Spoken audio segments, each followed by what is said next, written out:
everyone! Welcome to my review of Kodocha Series 1. Since the release of my Series 2 review, I've gained a lot of new subscribers and have also received comments from people who have never actually seen Kodocha before and are curious about it.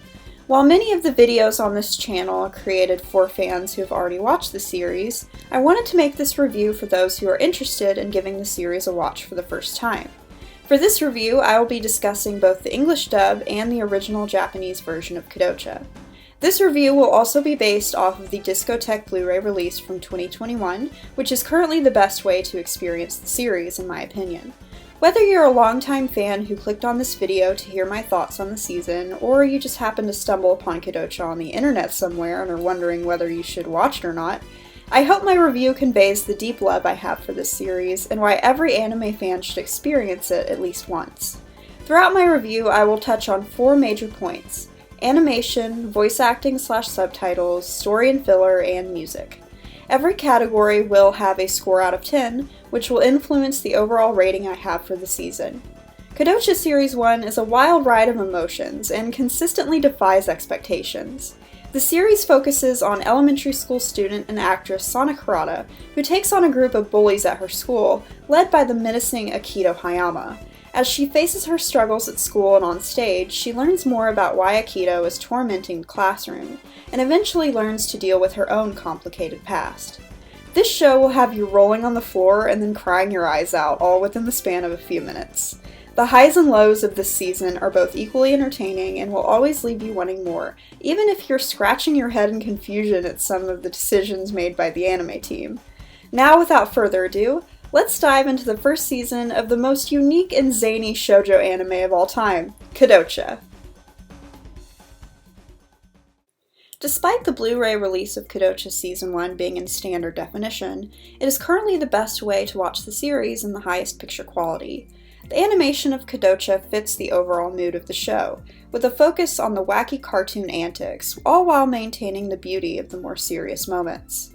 Since Series 1 takes place during Sana's elementary school days, there is more variety in the outfits worn during each episode, as opposed to making them wear a school uniform all the time.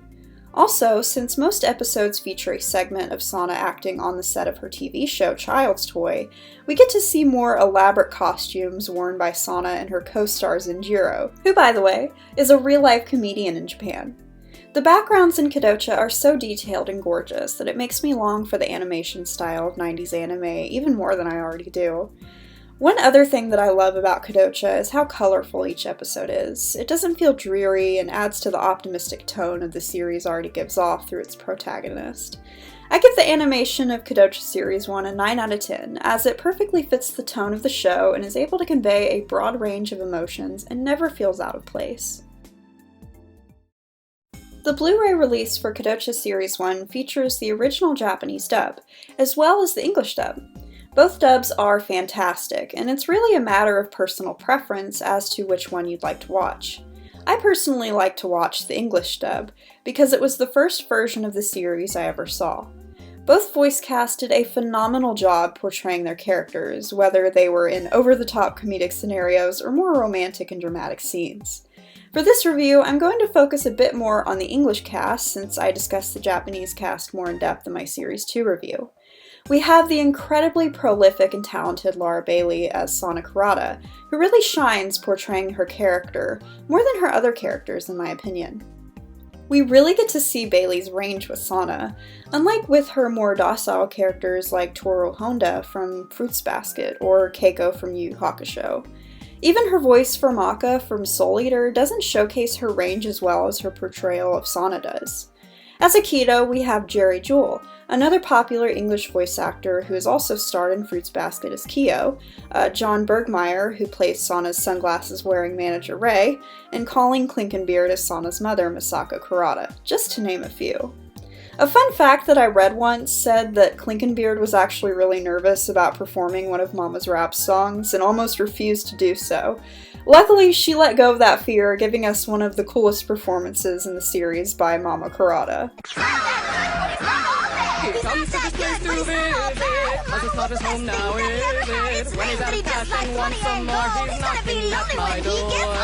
The night air isn't good for us. Let's go to bed now. As for the new subtitles by Discotheque, they did a fantastic job at properly subbing the episodes, making them feel more coherent than ever. They also give cultural context during a few moments in the series, which I really appreciate as a Western viewer. Overall, the voice actors for both the English and Japanese dub were perfectly cast for the roles, which is why I give the voice acting a solid 10 out of 10. The subtitles are also great, and I have no complaints there either. I highly recommend that you give both dubs a watch, as the Japanese dub does have a few moments that were unfortunately lost in translation in the English version, and gives more context as to what the characters are referencing, especially with Sana and her inability to properly remember popular phrases at times. Sana, do you mean you started your period? Why are we whispering about punctuation? That's not what she means! Like I did with my Season 2 review, I'm going to split the story into two parts, the canon material and the filler material. With Season 1, the canon story is much more solid than it is in Season 2, and the filler feels more at home in the anime than the filler in Season 2. If you do not want spoilers, please go to the timestamp on screen to continue my review without spoilers. The first half of Season 1 starts off incredibly strong, as we are introduced to our main characters, the always cheerful and zany Sana Kurata and the mysterious threatening Akito Hayama, who is causing all sorts of trouble in Sana's 6th grade class. We also meet Sana's acting manager Rei, who acts as a father figure to Sana, and her equally zany mother Misako. Throughout the first half of the season, we meet Akito's best friend and girl-crazy Tsuyoshi, along with Sana's friends such as Meimi, Aya, and Hisei. The first arc of the series is about 5 to 6 episodes and sets up the budding relationship between Sana and Akito, as she impressively gets him to stop causing trouble in the classroom through blackmailing him with a photo she took of his pants down with the help of Tsuyoshi, who at this point helps Sana due to his crush on her. Sana quickly learns about Akito's troubled home life and decides that she wants to fix the family by showing them her TV movie of a family going through a similar situation. Akito's family watches the movie and they have a change of heart, while Sana helps Akito in the park by soothing him and reciting lines from the movie. This seems to move Akito drastically, as he watches the recording of the movie his father left for him, and we begin to see his romantic feelings for Sana forming. The next major plot point involves Sana and her manager Rei, as she comes to terms with the fact that they are not romantically involved since Rei is an adult and she's just a child with a crush. There are so many moments in Season 1 that do such an incredible job at adapting the coming-of-age aspects of the manga, and we find ourselves being able to heavily relate to Sana. Whether it's understanding the different forms of love that exist or understanding your own feelings, Kodocha is a beautiful blend of these coming-of-age elements, romance, comedy, and so much more. The drama continues as the anime goes into the arc about Misako's book that she is writing about Sana, which we soon learn will change everything for the Kurata family once it's published. This is where it really hits us over the head that we never really learned much about Sana's past or home life, since the focus of the anime had been more on Akito up to this point. I thought this was really well done and unique, as we usually know more about our main character before other characters in the series, and I absolutely loved how this arc gave Sana more depth than before, showing us her more vulnerable side and that she too has family troubles of her own. Sana and Akito's individual growth also parallels their relationship, as each situation only brings them closer together. The first half of Season 1 is pretty much identical to the manga, except the comedy is a lot more prominent here, which I think is a great addition to an already captivating story of two preteens trying to navigate through life. I love how flawlessly the story conveys childhood trauma without being too much like a soap opera or hitting us over the head with a message. The rest of Season 1 has a lot of mixed canon filler episodes, which give us a glimpse into some of the other side characters to see what they're up to, such as Meimi and Gomi. One of the best episodes of Series 1 has to be Episode 38, The Special Christmas Kiss, where, as the name implies, Sana and Akito have their second kiss, which Sana considers to be her first real kiss. This is such a heartwarming episode, and one that I like to go back to if I just want to watch something super cozy. The canon material for Kodocha Series 1 is, without a doubt, some of the most flawless storytelling in shoujo anime. It does an incredible job at setting up the characters and building their relationships throughout, and by the end we get a clear picture of who they all are. Kodocha has some of the most unique characters in shoujo anime, and I found it refreshing how a lot of the romantic pursuit was done by the male lead instead of the female lead. It's not an uncommon trope by any means, but it's something that I personally would like to see more of. Something that Series 1 and Series 2 have in common is how they handle the source material of Kodocha. Both seasons start off strong and stick mostly to the canon, and by the halfway point, they go off into their own direction, with little to no consideration for the manga.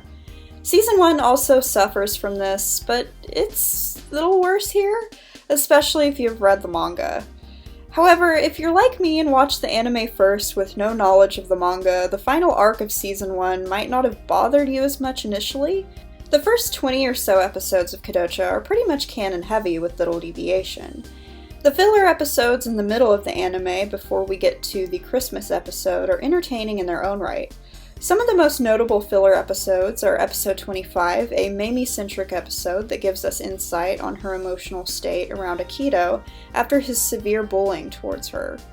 The episode right after this one features the return of the chick Sana gave to Tsuyoshi's little sister Aono in episode 10, where he is now a full-grown rooster and is wreaking havoc on the neighborhood. We get a lot of other great episodes that add to the world of Kodocha and give other side characters more screen time.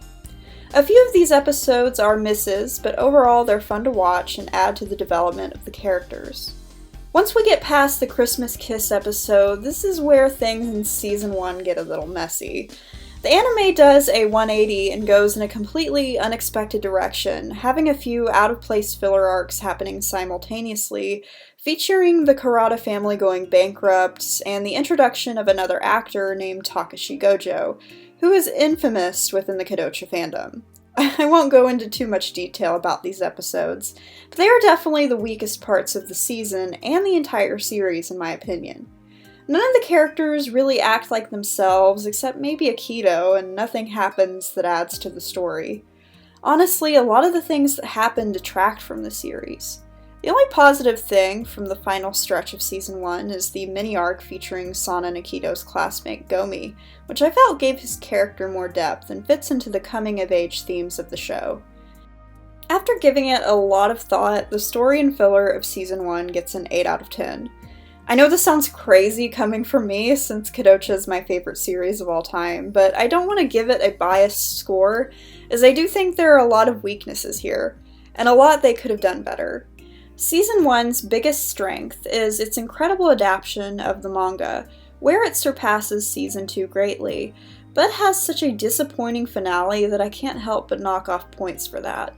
The pacing, though, is usually really good, and much of the filler adds to the world and characters, but the season takes a sharp decline after episode 38, with these final episodes being barely watchable. The music of Kodocha Season 1 is bouncy, catchy, and fits with the mood of the show. When I first watched the series, the music didn't grab me immediately, but the more I got into the series, the more I enjoyed it. There was a song for every mood, from the comedic moments in the studio with Sana and Zenjiro, to the romantic ballads of Sana and Akito during their heart-to-hearts. The opening and ending themes during the season are all wonderful, most notably the very first ending song, Panic, which adds to the suspense at the end of each episode perfectly, making you want to binge the entire season in one day. One of the more interesting pieces of music is in episode 34, where Sana becomes a part of a musical trio, performing a song called Vitamin Love at the end of the episode. Another song known as Goodbye Love that features the vocal talent of Sana's Japanese voice actress Shizui Oda plays during the dramatic scenes between Sana and Rei at the beginning of the series. No matter what's happening in Kodocha, the background music always fits the scene and is very unique compared to other shoujo anime with its somber rhythms, which is why I give it a 9 out of 10. Kodocha Season 1 is an excellent start to one of the most unique shoujo anime out there. It has everything: comedy, romance, a weird animal mascot, and surprisingly deep character development for a show about elementary school students. While most of the season is a home run, there are a few hit or miss filler, but it does not detract from the overall experience whatsoever. I give Kodocha Series 1 a 9 out of 10, as it is a flawed masterpiece. Kodocha is an amazing blend of off-the-wall humor and coming-of-age themes, and I highly recommend this anime to all ages. Thanks for watching my review. What do you think about Kodocha if you've seen it? If you haven't, did my review make you want to check it out? I sure hope so. Please like, comment, and subscribe for more content like this, and feel free to check out my other socials using the link below. See ya!